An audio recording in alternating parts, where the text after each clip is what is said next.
Bien-aimés dans le Seigneur, Shalom. Je vous bénis tous dans le nom merveilleux de notre Seigneur Jésus-Christ. Aujourd'hui, par la grâce de Dieu, nous allons répondre à une préoccupation d'un de nos abonnés. Il avait posé la question, il y avait pas mal de sous-questions concernant la dîme. Sa question s'est portée sur la nouvelle alliance. Les bien-aimés voulaient savoir, la dîme était dans l'ancienne alliance. Est-ce que dans la nouvelle alliance, devrions-nous continuer à percevoir la dîme? Si tel est le cas, quand vous allez dans Deutéronome 14, l'année de la dîme ou la troisième année, la personne devrait prendre sa dîme et les sortir de sa maison ou de sa ville pour faire bénéficier aux Lévites, l'immigré, l'étranger, l'orphelin, les veuves. Est-ce que cela a une signification dans la nouvelle alliance ou pas? Donc c'était vraiment pas mal de questions et il voulait savoir que dans l'ancienne alliance, il y avait la dîme où la personne devrait manger sa propre dîme. Mais pourquoi aujourd'hui, il n'y a que des pasteurs qui perçoivent la dîme, qui mangent la dîme et qui ne partagent pas aussi la dîme avec les fidèles? Donc il y avait pas mal de questions que nous allons essayer d'une manière synthétique de résumer un peu ce qui concerne la dîme.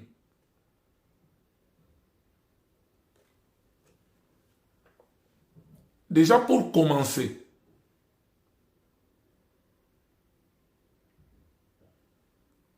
la première personne à payer la dîme, c'était Lévi. Peut-être vous me direz non. Dans Genèse 14, les versets 18 à 20, nous voyons Abraham, après avoir remporté la victoire, les butins qu'il avait remportés de la guerre, Melchisédek est venu se présenter devant Abraham. Il lui donna le pain et le vin, et Abraham lui donna la dîme de tout. Or, ce qu'il faut comprendre, la dîme d'Abraham, c'était une dîme prophétique. Là, nous ne sommes pas encore dans la dispensation de la loi avec Moïse. Ça, c'est avant la loi. Maintenant, la dîme d'Abraham, c'était une dîme prophétique. Je m'explique. Si nous allons dans Hébreux au chapitre 7, vous prenez le verset 4 jusqu'au verset 7, vous allez lire. La Bible dit quoi? Considérez combien est grand celui auquel les patriarches Abraham donna la dîme du butin. Ceux des fils de Lévi qui exercent le sacerdoce d'après la loi, l'ordre de lever la dîme sur les frères, c'est-à-dire sur le peuple, c'est-à-dire sur leurs frères, qui cependant sont issus des reins d'Abraham. Et lui, qui ne tire pas de son origine, il leva la dîme sur Abraham et il bénit celui qui avait la promesse. Donc ici, on nous fait comprendre que la personne qui a payé la dîme, c'était Lévi. Mais il a payé par l'entremise d'Abraham. Parce que la Bible dit, il était encore dans ses rangs lorsque Melchisédek se présenta. Et par là, vous allez comprendre une vérité. Un jour, le Seigneur Jésus-Christ prêchait. Les collecteurs d'impôts sont arrivés. Ils lui ont posé la question. Là, je suis dans Luc au chapitre 3, le verset 13. les collecteurs d'impôts lui ont posé la question. Et nous, les collecteurs d'impôts, que devrions-nous faire?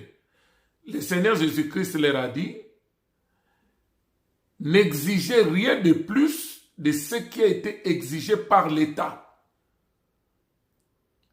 Donc c'est pour dire, si l'État vous ordonne de percevoir autant, vous ne devez ni prendre moins, ni plus. Si vous prenez moins, c'est une infraction.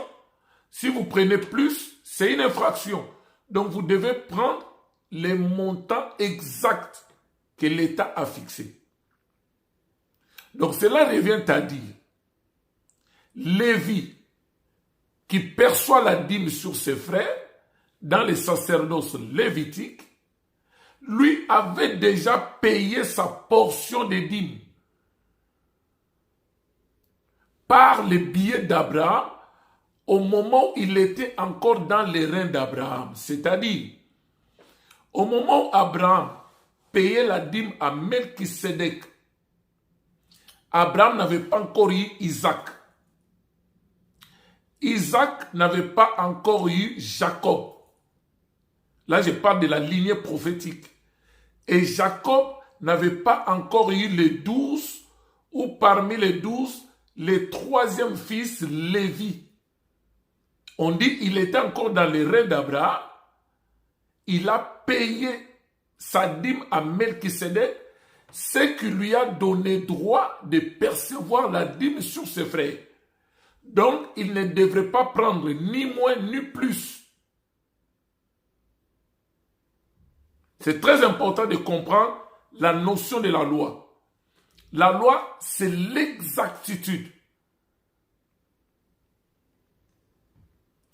Maintenant, quand nous allons dans la bénédiction prophétique de Jacob, là je suis dans Genèse au chapitre 49, les versets 5 à 7. Vous allez associer cette histoire avec Genèse au chapitre 34, les versets 21 à 26. Et Hébreux chapitre 10, les versets 1 à 10. Là, nous voyons l'histoire qu'il y a eu au moment où on avait violé Dinan, le fils de Jacob, par les princes Sichem. On parle de Hamor et Shichem, donc le royaume des Shichémites.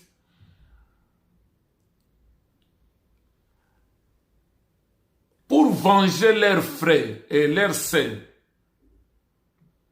il y avait Lévi et Siméon qui ont demandé aux Shichémites, si vous aimez nos femmes, au lieu de venir violer, comme vous avez violé notre sœur, Dinan, circoncisez-vous comme nous. Comme ça, vous aurez droit à prendre nos filles et nous aussi, on aura droit de prendre vos filles. Ils ont aimé la proposition, pourtant c'était un piège. Au moment où ils se sont circoncis, pendant qu'ils étaient encore dans les blessures de la circoncision, les hommes, Siméon et Lévi ont pris l'épée et ils ont massacré tous ces hommes. Et Jacob était obligé de fuir le pays et continuer encore à errer. Maintenant, dans la bénédiction prophétique, au chapitre 49, le verset 5 à 7, c'est là où vous allez voir Jacob, il dit, dans la prophétie, il a associé Lévi et Siméon. Il dit, ils sont frères.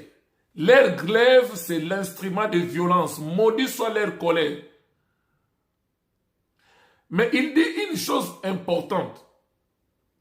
Il dit, mon esprit ne s'initiera pas dans leurs assemblées et mon âme ne prendra pas plaisir dans leurs conciliabules. C'est-à-dire le conciliabule ou l'assemblée dont il est question, c'est les sacerdoces lévitiques. Donc, en d'autres termes, Dieu voulait tout simplement dire que les sacerdoces lévitiques qui est basé sur les sacrifices du sang animal, mon esprit ne s'initiera pas, mon âme ne prendra pas plaisir dans ça, parce que le sang de taureaux et de boucs n'ôtait pas les péchés, ça couvrait les péchés. Et vous allez voir dans Hébreux 10, le Seigneur Jésus lui a répété la chose. Il a dit, tu n'as voulu ni sacrifice, ni holocauste, ni offrande pour les péchés. Tu n'as agréé ni sacrifice, ni holocauste pour les péchés, mais tu m'as formé un corps, ô Dieu, pour faire ta volonté. Donc c'était pour dire, c'est Jésus en tant qu'agneau de Dieu, c'est lui qui était destiné par son sacrifice d'ôter définitivement les péchés. Et vous allez voir, quand nous allons dans Nombre, au chapitre 3, les versets 39 à 51, vous allez lire, parce qu'on court derrière le temps. Là, au moment où Dieu a délivré Israël de l'esclavage de l'Égypte, au moment où il a tué tous les premiers-nés égyptiens, l'Éternel a consacré, il a dit à Moïse de consacrer tous les premiers-nés d'Israël. Donc, c'est comme pour dire, Dieu voulait maintenant travailler avec les premiers-nés. Or, ça ne pouvait pas marcher. Pourquoi? Parce que travailler avec les premiers-nés, ça devait toujours être un plan B. Parce que le plan A, au moment où Abraham avait donné sa dîme prophétique à Melchisédek, donc c'était Lévi qui avait déjà donné son droit. Et en plus de cela, dans la bénédiction prophétique, on les a associés avec Siméon.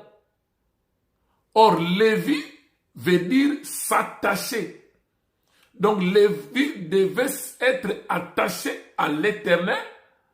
Maintenant, Siméon représente les restes des frères, c'est-à-dire les 11 tribus. Parce que Siméon veut dire exaucé ou entendu, c'est-à-dire Dieu m'a exaucé. Donc, dans la prophétie, dans la bénédiction prophétique, à la fin, ils ont dit quoi? Je les séparerai dans Jacob et je les disperserai. Donc, sur les 12 tribus, l'Éternel avait pris Lévi comme sa part, sa possession. Lévi était séparé de ses frères. Il était séparé de 11 tribus. Raison pour laquelle, comme Lévi devrait s'occuper des sacerdoces, il devrait être au service de ses frères. En travaillant pour l'Éternel, il devrait servir ses frères. C'est pourquoi quand vous allez lire Nombre, chapitre 18, vous allez jusqu'au chapitre 20, ça parle de ça. L'Éternel avait donné des portions de terre aux 11 tribus, pour que les 11 tribus puissent exploiter les portions de terre que l'Éternel a données. Il y a ceux qui devaient faire l'agriculture, l'élevage. Maintenant, les récoltes de tout ce qu'ils vont récolter, ils devraient prélever la dîme pour prendre soin de Lévi qui n'avait pas reçu de portion de terre. C'est pourquoi au verset 26, dans Nombre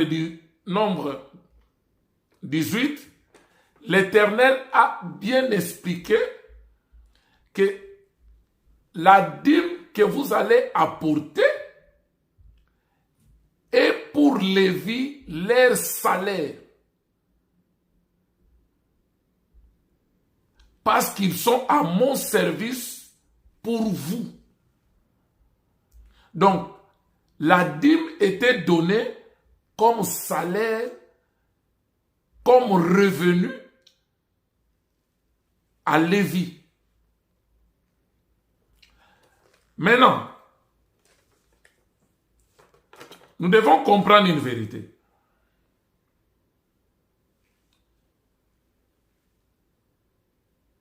Quand vous allez dans les sacerdoces lévitiques, il y avait l'hiérarchie.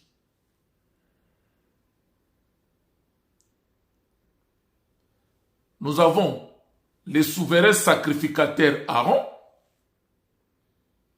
lui qui avait droit d'entrer dans les saints des saints une fois l'an,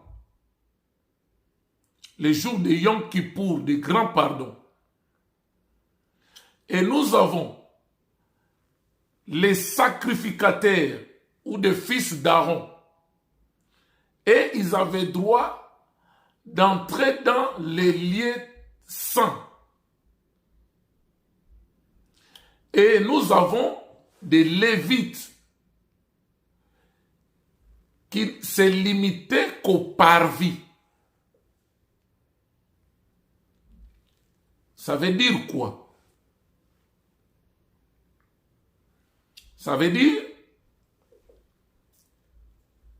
les souverains sacrificateurs et les sacrificateurs des fils d'Aaron sont tous lévites. Mais tous les lévites n'étaient pas sacrificateurs. Et tout sacrificateur n'était pas souverain sacrificateur. Donc il y avait l'hiérarchie, l'ordre.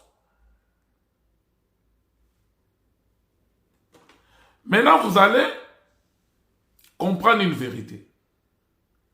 Dans Matthieu 27, lors de la crucifixion de Jésus-Christ, au moment où il a rendu l'esprit, la Bible dit le voile du temple se déchira de haut en bas. Ça veut dire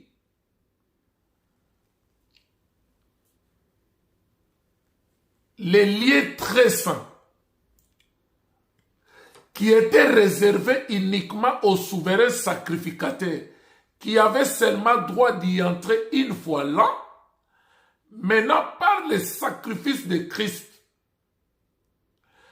par son sang précieux qui a coulé, il a inauguré une route nouvelle et vivante au travers du voile. Là, je suis dans Hébreux 9. Donc, à partir de là, nous parlons maintenant des ministères universels, sans oublier les ministères particuliers.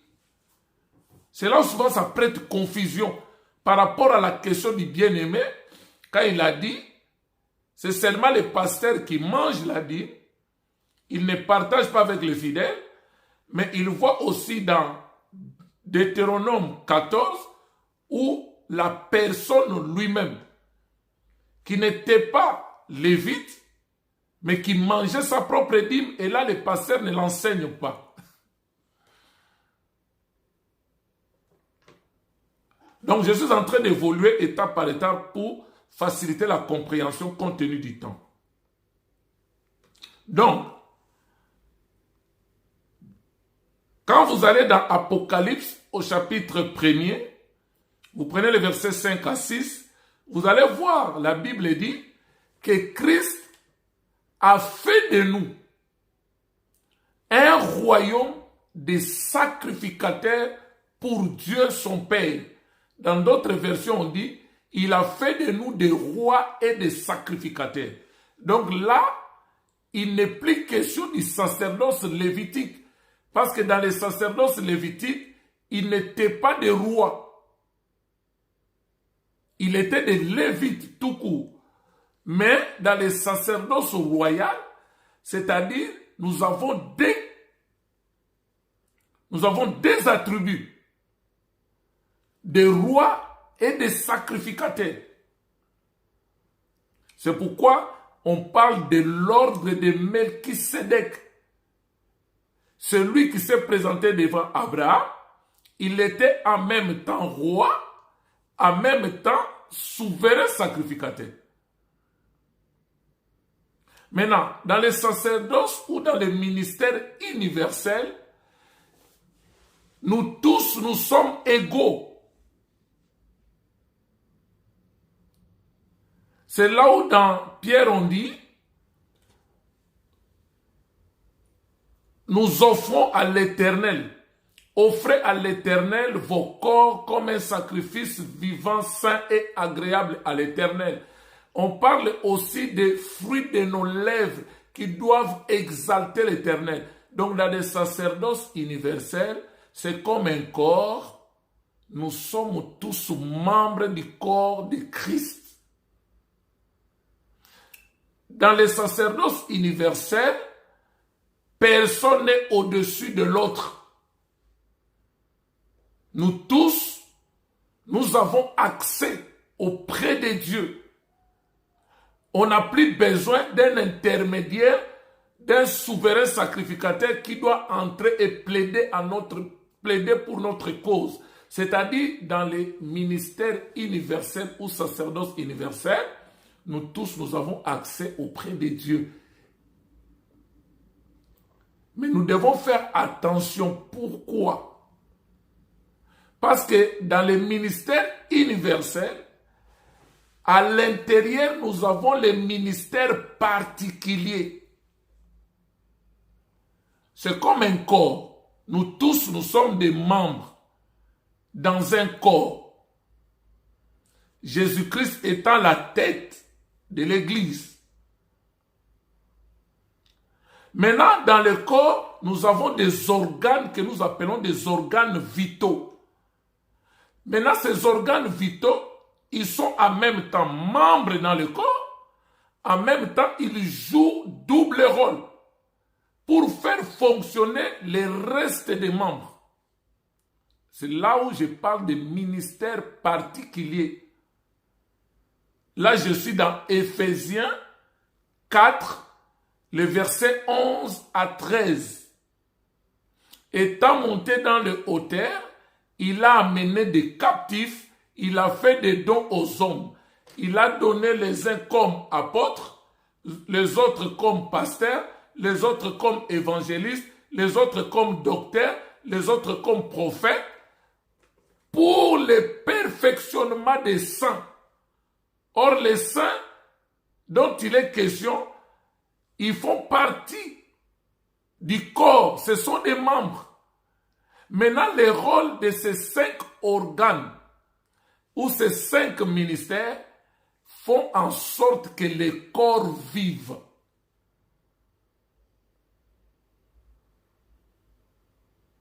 C'est comme dans les sacerdoces lévitiques, on avait Aaron qui était le souverain sacrificateur. Maintenant, dans les sacerdoces royales, notre souverain sacrificateur, c'est le Seigneur Jésus-Christ. Maintenant, nous avons les sacrificateurs fils d'Aaron. Maintenant, dans les sacerdoces royales, les sacrificateurs, c'est comme Éphésiens 4 et 11. Maintenant, les Lévites, c'est comme tous les restes des saints qui font partie du corps. Je donne un exemple pour comprendre ce que je suis en train de dire. Le corps a un cerveau. C'est le cerveau qui coordonne toutes les activités du corps.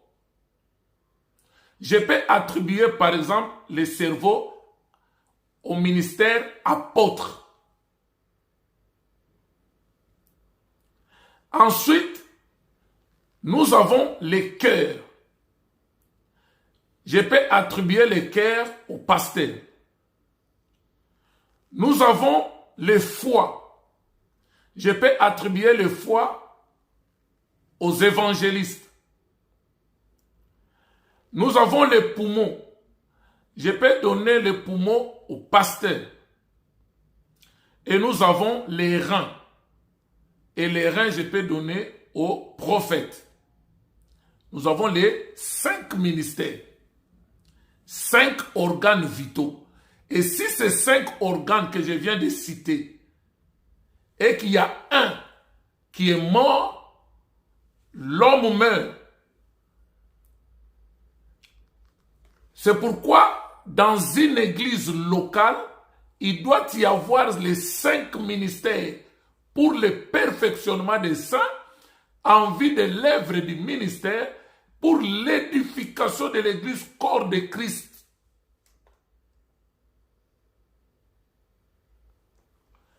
Quand nous prenons le foie,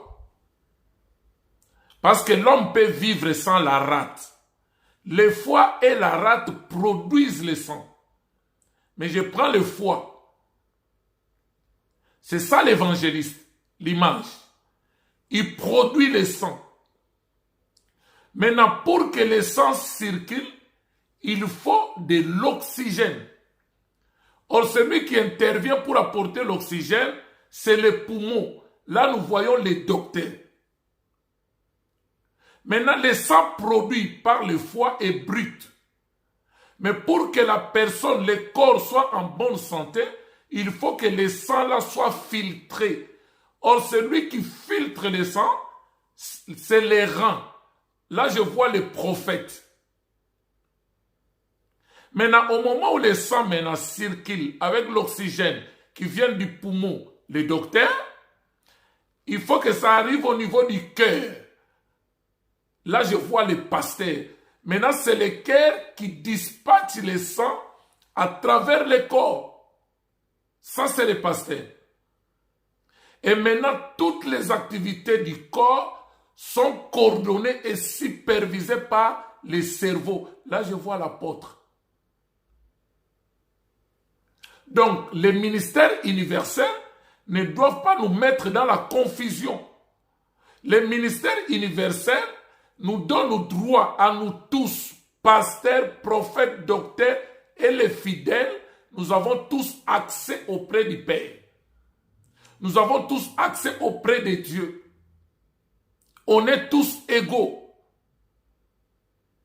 Mais dans les ministères particuliers, nous devons comprendre qu'il y a un groupe d'hommes à qui Dieu a confié le ministère de la parole et ils sont là pour double rôle.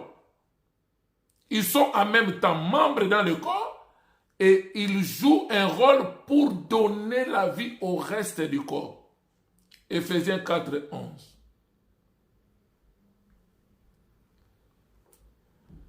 Maintenant, quand nous prenons Malachie 3, beaucoup de gens disent c'est le verset favori des pasteurs qui aiment bien la dîme. Mais je vais attirer notre attention sur un fait ici. Malachie 3, c'est le constat final que l'Éternel a fait à ce qui concerne la dîme. Ce n'est pas un verset qu'un pasteur dans la nouvelle alliance doit s'appuyer pour demander la dîme parce qu'on parle de la malédiction. Non. Je vais lire le verset. On dit quoi? Apporter. Le verbe utilisé ici, c'est l'impératif. Là, on est dans le sacerdoce lévitique, on est dans la loi. Apporter à la maison du trésor toutes les dîmes, afin qu'il y ait de la nourriture dans ma maison. Or, la maison du trésor, là où on apportait les dîmes, qui gérait, c'était des Lévites. C'était pour leur nourriture, parce qu'elles n'avaient pas de portion de terre. Dieu avait donné des portions de terre aux 11 tribus. C'est les 11 tribus qui devraient travailler pour nourrir Lévi. Maintenant, pour nourrir Lévi, il devrait apporter toutes sortes de dîmes dans la maison du trésor pour qu'il y ait de la nourriture. C'est pourquoi vous allez comprendre l'histoire d'Ézéchias. Quand Dieu a dit, la maladie que tu souffres va t'amener à la mort, Ézéchias a dit, Seigneur, souviens-toi du bienfait que je t'ai fait. Tu ne m'as pas donné d'enfant pour me succéder, mais tu me dis que je dois mourir. Tes Lévites n'avaient pas à manger. Ils avaient fui le temple. Chacun est rentré dans son village. Moi, en tant que roi, je suis allé les chercher dans leur village, je les ai ramenés dans les temples et j'ai mis tout à leur disposition pour qu'ils commencent à te servir parce que la maison du trésor était abandonnée. Et le sacerdoce est revenu, l'adoration est revenue. Maintenant, tu me dis que je dois mourir sans enfant. Les prophètes n'avaient même pas terminé la cour royale. L'Éternel dit, retourne Ésaïe, va dire à Ézéchias, je lui rajoute 15 ans. C'est au moment où il a eu Manassé, c'est à l'âge de 13 ans que Manassé était devenu roi. Donc il a rappelé à l'Éternel ce qu'il avait fait. Maintenant il dit quoi? Mettez-moi de la sorte à l'épreuve, dit l'Éternel des armées, et vous verrez si je n'ouvre pas pour vous les écluses du ciel. Là, l'Éternel ne parle pas aux nations. Il parle à Israël, son peuple, le peuple qui avait reçu la loi, le peuple qui était sous la loi. Il dit, si je ne répands pas sur vous la bénédiction en abondance, pour vous, je menacerai celui qui dévore. Et il ne vous détruira pas le fruit de la terre. La vigne ne sera pas stérile dans vos champs, dit l'Éternel des armées. Toutes les nations vous diront, car vous serez un pays de délices. Car vous serez un pays de délices, dit l'Éternel des armées. Là, il parle à Israël.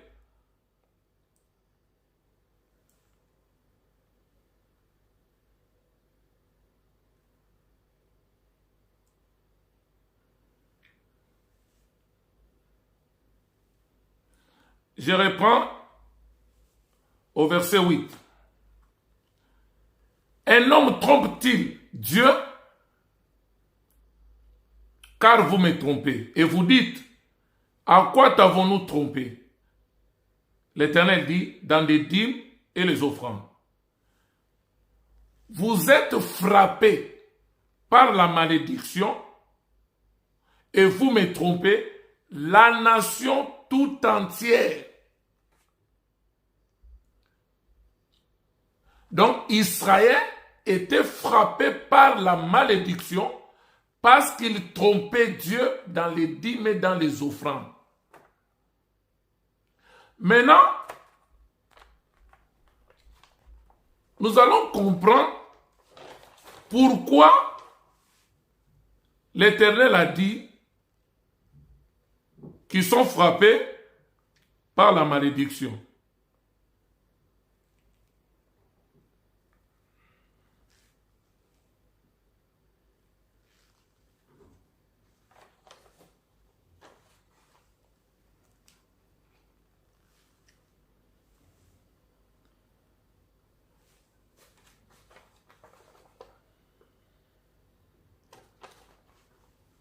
La loi, nous avons dit, c'est un tout.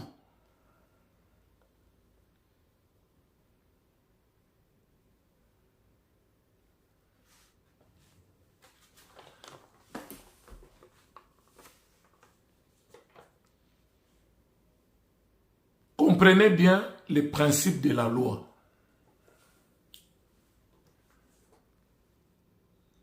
Jacques 2, le verset 10 nous dit ceci. Maudit soit celui qui observe tous les commandements de Dieu. Mais lorsqu'il transgresse un seul commandement, il devient coupable envers tous les commandements qu'il a déjà observés. Cela revient à dire,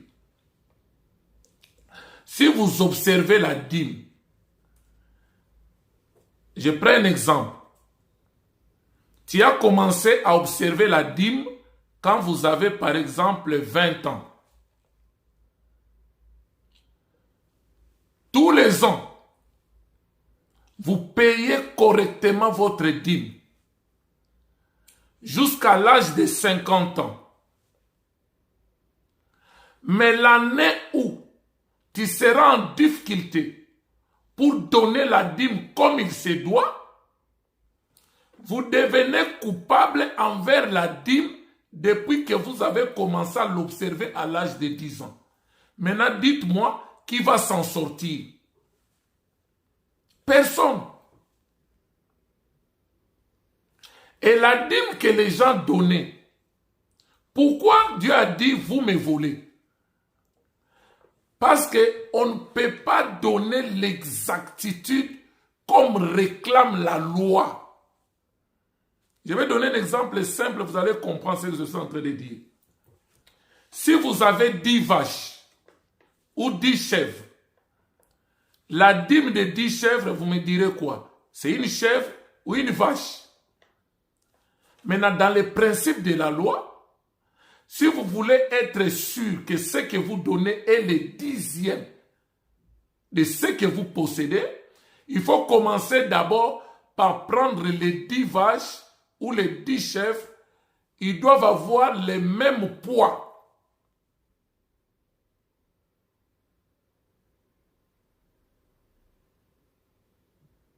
Vous devez peser que les 10 chèvres aient le même poids. Comme ça, quand vous allez prendre une chèvre, les 9 qui restent ont le même poids que celle que tu donnes à l'Éternel. Donc déjà par là, ce que les gens offraient ne respectait pas la dîme. Si vous avez 10 sacs de maïs ou de riz, les 10 sacs n'ont pas le même poids, ils n'ont pas le même nombre de graines. C'est-à-dire ce que vous donnez à l'Éternel ne correspond pas au 10e. Ça peut être moins, ça peut être plus. Il n'y a pas d'exactitude. C'est pourquoi la loi a plongé tout le peuple dans la malédiction. C'est ça le constat final dans Malachie 3 que l'Éternel a fait. C'est pour montrer à Israël que personne n'a observé la dîme comme il se devait.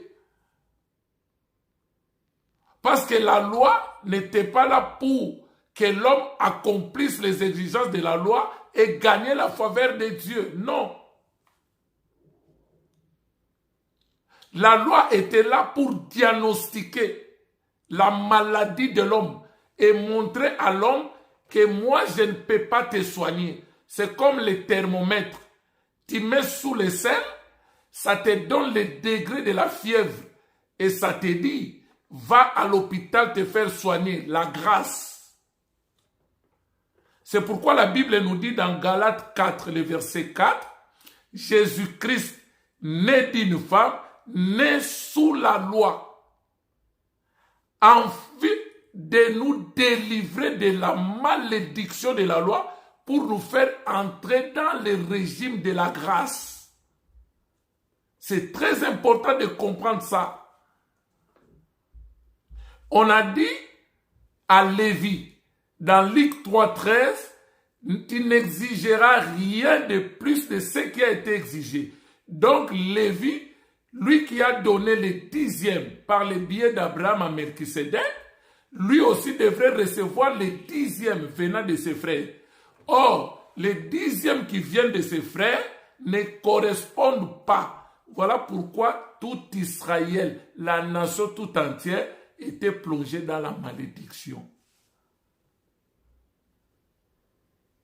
Maintenant, nous entrons maintenant dans le régime de la grâce. Maintenant, dans le régime de la grâce, écoutez l'enseignement que le Seigneur Jésus-Christ a donné. 1 Corinthiens 9, vous pouvez noter le verset 7, vous allez jusqu'au verset 13, verset 14. Il dit, qui jamais fait le service militaire à ses propres frais? On ne peut pas faire le service militaire avec tout son argent, toi-même tu viens avec ton argent. C'est l'État qui te prend en charge.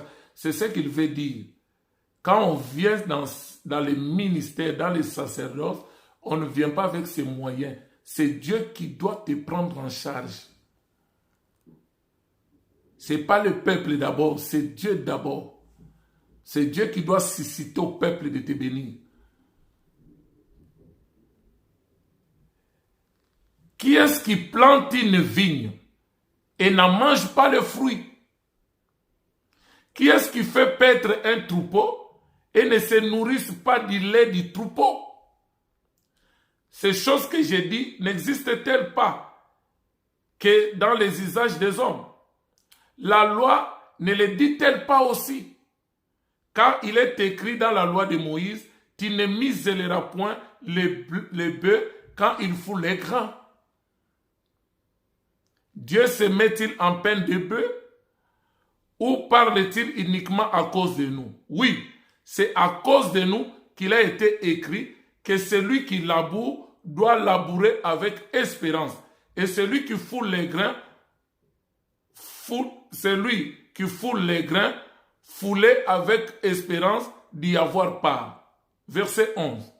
Si nous avons sémé parmi vous les biens spirituels, c'est-à-dire la parole. L'apôtre Paul là maintenant il est en train de dire, si nous avons sémé les biens spirituels, c'est-à-dire on vous a donné des enseignements, on vous a montré comment faire, comment Dieu agit, comment Dieu fonctionne. La prière, on a sémé les biens spirituels. Est-ce une grosse affaire si nous moissonnons vos biens temporels? Or, les biens temporels, c'est quoi? C'est tout ce que nous avons sur la terre, la richesse périssable de ce monde. L'argent, les voitures, les maisons, toutes ces choses-là, c'est ça les biens temporels. Il dit, si nous avons sémé des choses spirituelles en vous, nous avons sémé la parole, nous avons sémé la foi, nous avons sémé la prière, nous avons sémé pas mal de choses dans vos vies spirituellement. Est-ce que c'est un crime quand nous moissonnons vos biens temporaires? Si d'autres jouissent de ces droits sur vous, n'est-ce pas plutôt à nous d'en jouir? C'est comme il y a des églises, les fidèles ne bénissent même pas leur pasteur. Ils ne donnent pas les offrandes. Mais quand il y a un invité qui vient, ils les bénissent plus que leur pasteur. C'est là l'apôtre Paul dit, c'est nous qui sommes là, c'est nous qui sémons des choses, c'est nous qui devrions même en bénéficier, mais c'est les autres qui en bénéficient à notre place. Maintenant, écoute ce qu'il dit. Mais nous n'avons point usé de ce droit. Quel droit? Les droits des prédicateurs. C'est comme on dit dans Galates 6:6, que celui à qui l'on enseigne la parole de Dieu doit faire part de tous ses biens à celui qui l'enseigne. C'est ça les droits des prédicateurs. C'est pourquoi nous disons ceci. Dans la nouvelle alliance, la connotation dîme doit disparaître. Parce que la dîme veut dire le dixième. Or, le principe de la loi, personne ne peut donner le dixième pendant toutes les années et des années.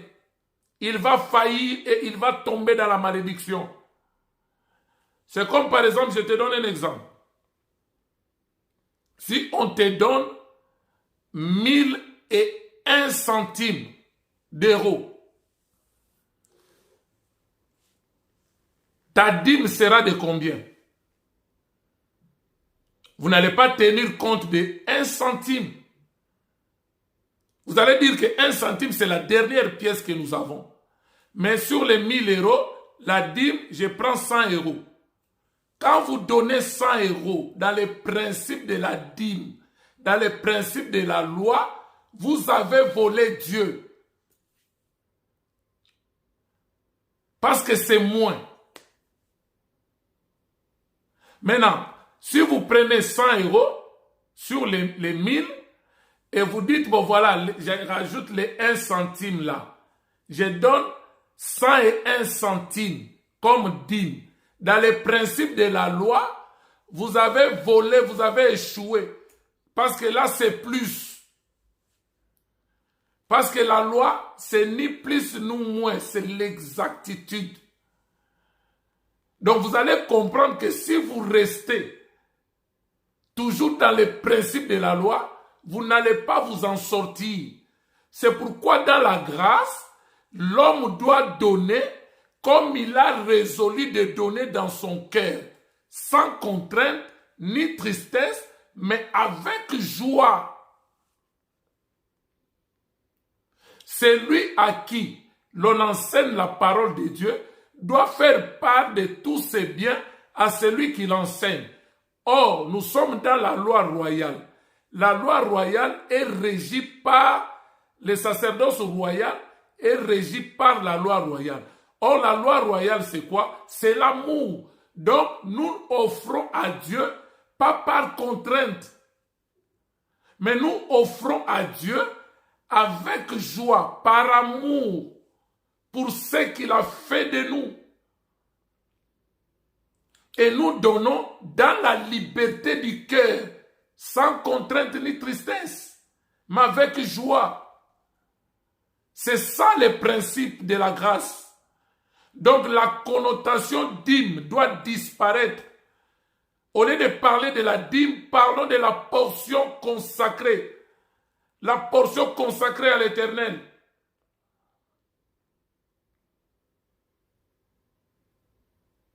C'est très important de comprendre cela.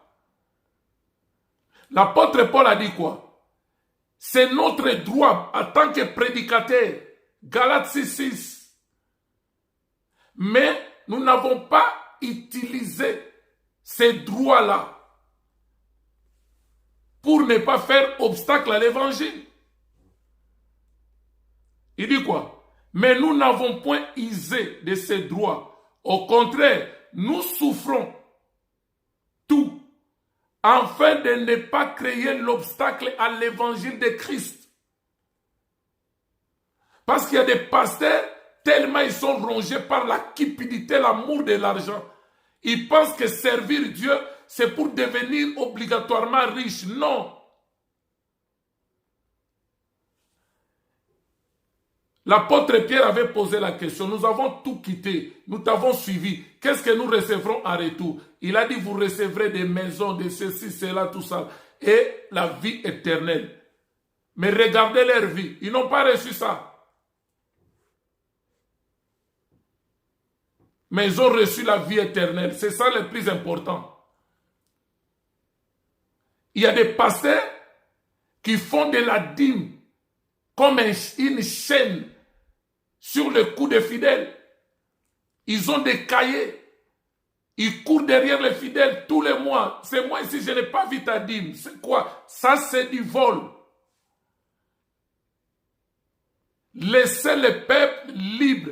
C'est le Saint-Esprit qui touche le cœur pour que les gens donnent. C'est pourquoi ils ne doivent pas donner par contrainte, parce que le pasteur va parler, parce que je suis dans les cahiers des pasteurs, parce que quand il ne verra pas mon nom, il va parler, il va dire. Maintenant, la personne donne avec contrainte, avec tristesse, il ne sera pas béni. L'Éternel, il y a une vidéo, vous pouvez suivre ça, où je parle de la raison profonde que Dieu a fait pour que Israël passe en esclavage en Égypte. L'objectif, c'était pour la construction du tabernacle, un lieu de rencontre de Dieu avec l'homme. Mais Dieu avait dit quoi? À Abraham, ce peuple, quand je les sortirai, ils ne sortiront pas à vide. Ils sortiront avec de grandes richesses. Quand il a appelé Moïse, dans Exode 3, il a dit, je leur ferai trouver grâce auprès des Égyptiens. Chaque femme demandera à son voisin, à sa voisine, les objets d'or, d'argent, toutes ces choses-là. Mais quand le moment est arrivé, Israël a dépouillé l'Égypte. Il est sorti avec de grandes richesses. Dans Exode 25, qu'est-ce que Dieu a dit à Moïse? Pour la construction du tabernacle, tu recevras l'offrande du peuple, mais uniquement de ceux qui donneront avec un cœur disposé. C'est-à-dire que tu ne dois pas forcer le peuple. Tu ne dois pas faire pression. Il faut que le peuple qui apporte l'offrande puisse comprendre que l'offrande que j'ai, la richesse que j'ai, le travail que j'ai, tout ce que ce travail me procure, c'est Dieu qui me l'a donné. C'est la faveur de Dieu. Si j'ai tel travail, c'est Dieu. Si j'ai la force de me lever le matin pour aller au travail, je ne suis pas malade comme les autres. Je ne suis pas devenu handicapé comme les autres. Je ne suis pas devenu inapte comme les autres. Il renouvelle sa force. Il renouvelle son souffle de vie. C'est Dieu-là mérite quelque chose en retour. C'est pourquoi dans la loi royale, dans le sacerdoce royal, tout se fait par amour. Il dit qu'il recevra l'offrande du peuple de ceux qui donneront avec un cœur disposé. Celui qui n'a pas un cœur disposé, qu'il garde son argent. Quand vous allez dans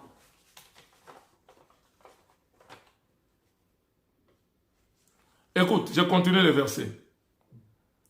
Ne savez-vous pas que ceux qui remplissent les fonctions sacrées sont nourris par les temples? Qui remplissent les fonctions sacrées? C'est des serviteurs. Ils sont nourris par les temples. Et ceux qui servent à l'autel, on part à l'autel. De même aussi, le Seigneur a ordonné à ceux qui annoncent l'évangile de vivre de quoi? De l'évangile. C'est ça la dîme, mais dans la nouvelle alliance. Mais nous ne devrions plus utiliser cette appellation ou cette connotation dîme. Dans la nouvelle alliance, ça n'a pas sa place. Ça n'a plus sa place. Parce que la dîme, c'est remettre des gens dans les principes de la loi. Si dans la grâce, j'ai 1000 euros, je peux donner 200 euros. Je peux donner 50 euros. Je peux donner 300 euros. C'est-à-dire, ce n'est plus la loi. Même si je donne 100 euros sur les 1000, les 100 euros là, bien que numériquement, mathématiquement, on peut dire ça correspond au dixième, mais ça ne doit pas avoir l'appellation dixième. Parce que dans la loi, dans la grâce, nous donnons selon la disposition du cœur. Mais par contre, dans les principes de la loi, si vous donnez sur les 1000, vous donnez 200, ce n'est plus la dîme. Si vous donnez 90, ce n'est plus la dîme. Donc la loi exige seulement les dixièmes. Vous connaissez des fois des réalités que nous traversons. Il y a des mois, tu peux te retrouver dans des difficultés énormes. Où tu as du mal même à apporter l'offrande à l'église. Mais maintenant, dans les principes de la loi, quand tu donnes tous les mois, sans problème, mais les mois où tu auras des problèmes financiers et que vous êtes dans l'incapacité de donner par rapport aux principes de la loi, vous êtes coupable envers tout ce que vous avez déjà donné depuis. C'était pour nous dire, Dieu n'avait pas donné la loi avec tout ce que les hommes faisaient dans la loi pour gagner la faveur de Dieu. Non, ça les a tous plongés dans la malédiction. C'est pourquoi il a fallu que quelqu'un vienne, né d'une femme, né sous la loi, en vue de nous libérer de la malédiction de la loi pour nous faire entrer dans le régime de la grâce. Le régime de la liberté. Maintenant, comme le sacerdoce royal est autant supérieur au sacerdoce lévitique, si j'ai 1000 euros, je peux donner 200, je peux donner 300, je peux donner 400, selon que j'ai résolu de donner dans mon cœur, sans contrainte ni tristesse. Si c'est moi-là, j'ai des problèmes, j'ai des difficultés sur les 1000 euros, je peux donner 50. Je ne suis pas en infraction. Mais dans la loi, il n'y a pas d'excuse. La loi ne rigole pas. La loi ne pardonne pas. C'est pourquoi dans Malachie 3:10, la nation tout entière d'Israël était plongée sous la malédiction.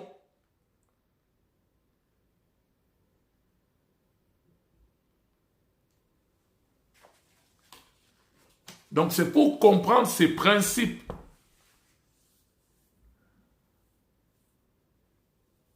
Le Seigneur a dit, celui qui travaille à l'évangile doit se nourrir de l'évangile.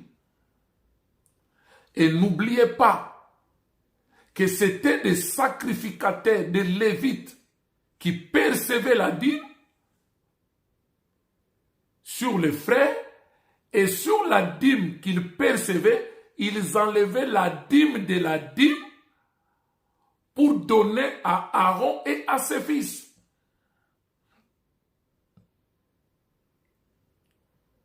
Donc ça veut dire quoi?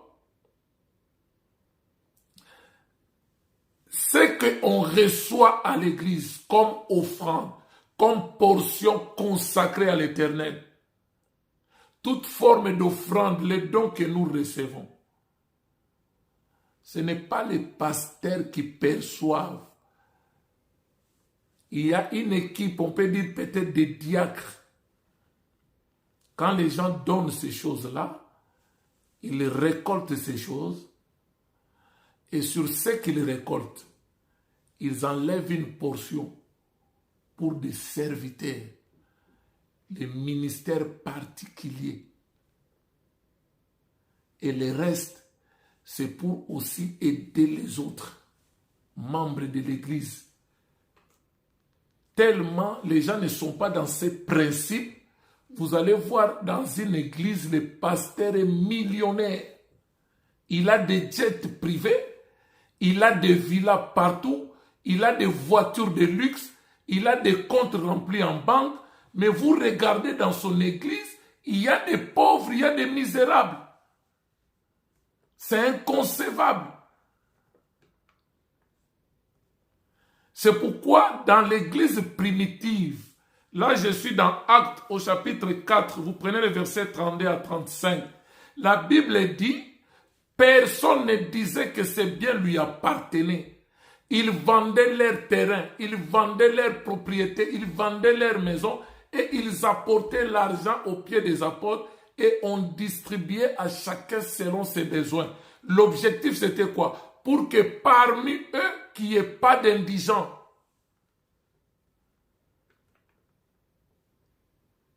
On ne forçait personne. Et vous connaissez les cas d'Ananias et Saphir au chapitre 5. Les récalcitrants ne manquent toujours pas. Ils étaient libres. On a dit, mais quand vous avez vendu votre propriété, n'est-ce pas l'argent est à votre disposition? N'est-ce pas vous avez la liberté? Vous pouvez dire que voilà, nous avons vendu notre terrain à 50 000 euros, mais on ne rapporte pas tous les 50 000 euros. Vous dites aux apôtres, nous l'avons vendu à 50 000 euros, mais on vous rapporte 20 000. Nous, on garde les 30 000. Maintenant, les 20 000, on donne. Vous pouvez aussi distribuer à ceux qui manquent pour que parmi nous, il n'y ait pas d'indigents. Mais eux, ils ont pris, par exemple, 30 000, ils ont caché. Ils ont présenté 20 000. Pierre a dit, est-ce à ce prix que vous avez vendu votre terrain? Oui. Il dit, vous pensez que vous mentez aux hommes, mais vous mentez au Saint-Esprit. Le Saint-Esprit m'a révélé que ce n'est pas à ce prix. Et ils étaient morts à cause du gourmandisme.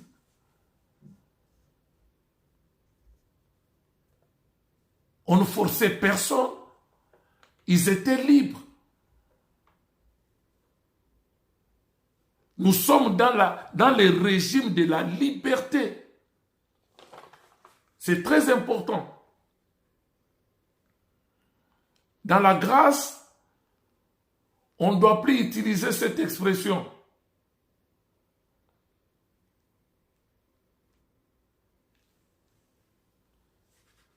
C'est très important.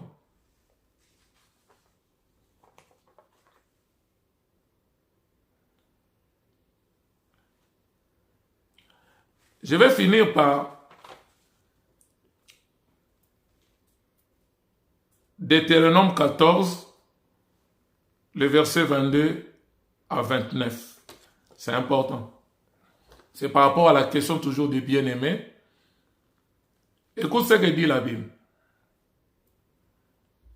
Deutéronome 14, 22 jusqu'à 29.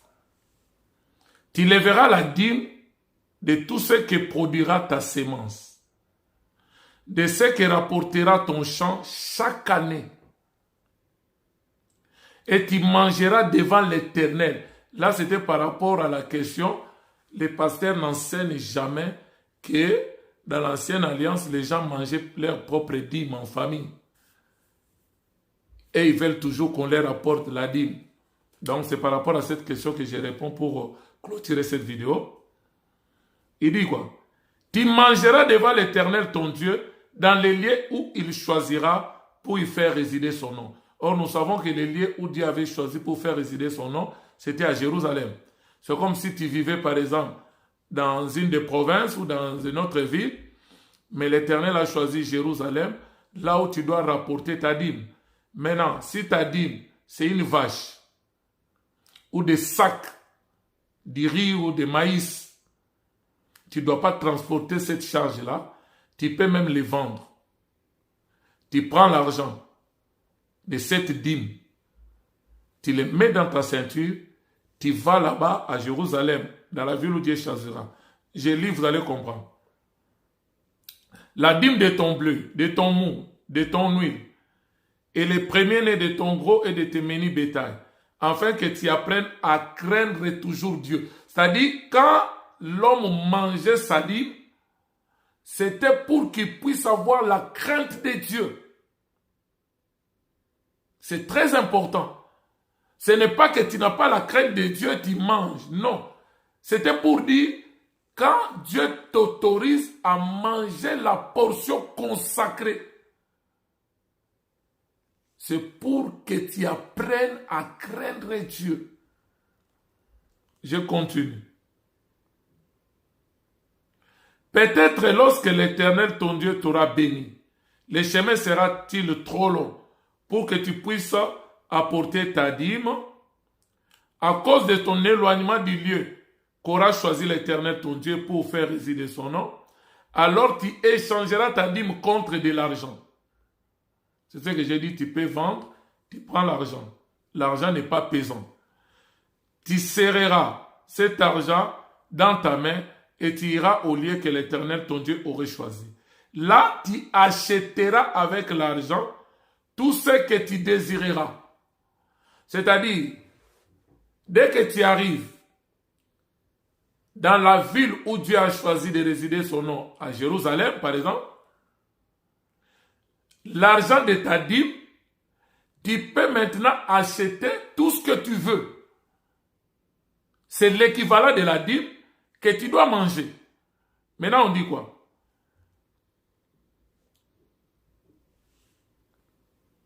Tu achèteras avec l'argent tout ce que tu désireras de bœufs, de brebis, du vin et des liqueurs fortes. Tu peux acheter des liqueurs fortes. Tu peux acheter du vin.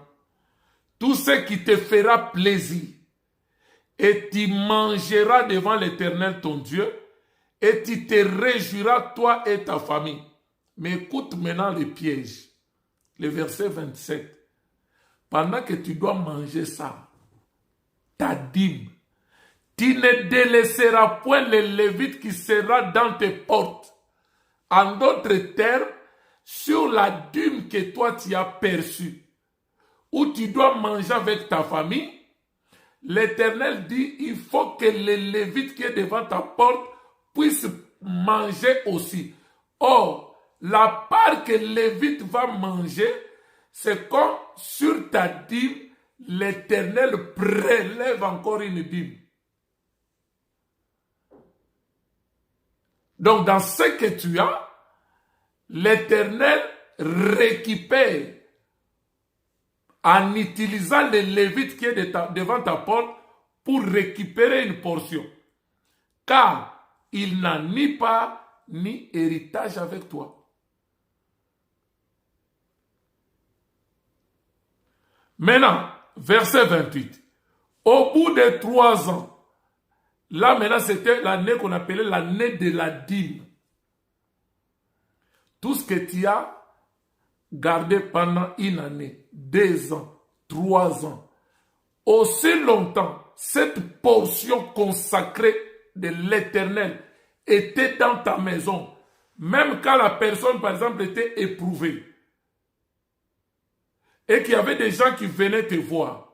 Si tu n'avais pas de quoi leur offrir, tu pouvais prêter la dîme là, utiliser une partie pour tes invités, mais tu devrais rembourser avec les 1/10 de ce que tu avais pris.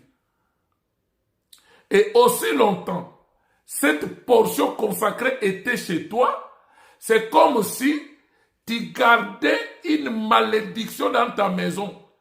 C'est-à-dire le peuple priait pour que la 3e année, l'année de la dîme arrive, pour que la portion consacrée là, à l'Éternel puisse le mettre en dehors de la ville, puisse la sortir de sa maison. Et quand il la sortait de sa maison, c'était un soulagement pour dire « Ah, la portion consacrée à l'Éternel est enfin sortie de ma maison, sortie de la ville. » C'est tout un enseignement qui est là. Mais on n'a pas le temps. Tu diras quoi? Il dit quoi? Au bout de 3 ans, tu sortiras toute la dîme de tes produits pendant la 3e année et tu la déposeras dans tes portes. Alors, quand tu les mets en dehors de ta maison, dehors, il viendra qui? Les Lévites, qui n'a ni part ni héritage avec toi. L'étranger, l'orphelin et la veuve qui sont dans tes portes, et ils mangeront et se rassasieront, afin que l'Éternel, ton Dieu, te bénisse dans tes travaux que tu entreprendras de tes mains.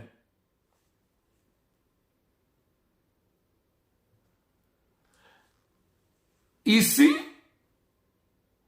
l'année de la dîme, la 3e année, la dîme que tu gardais chez toi, tu dois la sortir de ta maison. Or, quand la personne la sortait de sa maison, c'était un soulagement. Prophétiquement. Ça voulait tout simplement dire, la dîme dont il est question ici, la portion consacrée dont il est question ici, c'est le Seigneur Jésus-Christ. Aussi longtemps, Israël gardait Jésus à Jérusalem, dans la ville, c'était comme il gardait une portion consacrée et Israël ne pouvait pas avoir un soulagement. C'est comme si ça les dérangeait, ça les mettait mal à l'aise. Mais la 3e année, or Jésus a commencé son ministère à l'âge de 30 ans. Et son ministère avait fait 3 ans et demi. Maintenant, à la fin de son ministère, il devrait être mis hors de la ville. C'était comme l'année de la dîme. Or, quand Jésus a été mis hors de la ville, c'est comme un bouc Azazel qui porte la malédiction. On les chasse de la ville. On les met en dehors d'Israël, qu'ils soient crucifiés. Au moment où il est crucifié, qui en sont les bénéficiaires? L'étranger, l'orphelin, la veuve, ça c'est nous, les non-juifs, les peuples sans promesse, sans alliance. autrefois. Et les Lévites, c'est une partie d'Israël qui doivent bénéficier. Donc c'est tout un enseignement ici. Donc nous avons compris que la dîme en réalité, ça parlait d'un homme. C'est Jésus-Christ, la portion consacrée à l'Éternel. La troisième année, il fallait les mettre dehors. Il fallait les chasser de la ville. C'est pourquoi Jésus a été chassé de la ville et on l'a crucifié en dehors de la ville, à Golgotha. Parce que c'est lui qui était la portion consacrée, c'est lui qui était la dîme de l'Éternel. Et au moment où on l'a chassé, c'est là où tu vas voir les principaux sacrificateurs, les scribes, les sadducéens, ont trouvé une consolation pour dire on s'est débarrassé de la portion consacrée à l'Éternel qui traînait dans nos villes, qui traînait dans nos maisons. C'était cette dîme-là. La troisième année, il fallait la faire sortir pour que les autres peuples, les non-juifs, puissent aussi en bénéficier. L'étranger, l'orphelin, la veuve. Mais c'est tout un enseignement. Que l'Éternel vous bénisse. J'espère que, mon bien-aimé, par rapport à toutes tes questions, vous avez eu quand même la réponse. Que le Saint-Esprit continue encore à vous éclairer. N'oubliez pas de vous abonner dans notre chaîne, La Bonne Nouvelle TV. On nous a donné le code après TV 78 70. Dans le français belge, La Bonne Nouvelle TV 78 70. Dans le langage, le français, La Bonne Nouvelle TV 78 70. Que l'Éternel vous bénisse. Partagez nos vidéos, likez nos vidéos, faites des commentaires. L'Éternel ne manquera pas de vous bénir. Et j'espère que les bien-aimés aient sa réponse. Dans la Nouvelle Alliance, la connotation dîme, l'appellation dîme doit disparaître. Et nous sommes dans le régime de la liberté. Et dans le régime de la liberté, les droits des prédicateurs, ceux qui travaillent à l'évangile, doivent se nourrir de l'évangile. Ceux qui travaillent à l'autel doivent se nourrir de l'autel. Les droits des serviteurs, des prédicateurs, n'est pas enlevé. Ça existe. Galates 6:6. Celui à qui l'on enseigne la parole de Dieu doit faire part de tous ses biens à celui qui l'enseigne. Mais maintenant, dans la nouvelle alliance, nous apportons à l'Éternel sans contrainte ni tristesse, mais avec joie et dans l'amour. Que l'Éternel vous bénisse.